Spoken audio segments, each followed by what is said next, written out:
أيام قليلة وهنستقبل أجمل شهر في السنة. كل سنة والأمة الإسلامية بخير وستر وصحة وسعادة وراحة بال. هنشوف في الجوامع ناس ما بنشوفهاش بتصلي طول السنة، بس في شهر رمضان ما بتفوتش ولا يوم تراويح. هنشوف ناس ما بتفتحش قرآن طول السنة، بس بتيجي في رمضان وكأن كلام ربنا وحشها ومش عايزة تسيبه من إيديها. هنشوف بنات مش محجبة ولكن بتيجي في شهر رمضان وبتتحجب وتقولك أنا مستحية إني أنا أكون صايمة وشعري باين عشان عايزة اخد ثواب الصيام كامل. هيجي هنا بقى دورنا احنا، الهمز واللمز واللوم والعتاب والكلام اللي من تحت لتحت اللي ممكن يحرج شخص من الناس دي ويخليه لو هو فعلا عايز يعمل حاجة ما يعملهاش، من كتر ما هو مخايف من اللوم والعتاب، من كتر ما هو خايف من نظرة المجتمع والناس اللي حواليه.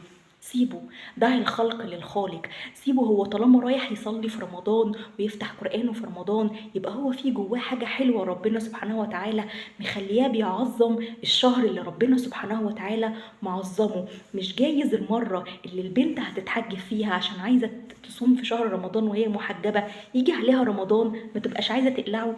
دورك ودوري ان احنا ندعي لها واحنا بنصلي ان يا رب اشرح صدرها واشرح قلبها انها ما تقلعهوش السنة دي، ان اللي بيصلي السنة دي في رمضان يا رب دخل في قلبه نور الصلاة وخليه ما يقطعش الصلاة طول السنة. ادعوا لهم بدل ما تلوموهم وتعاتبوهم.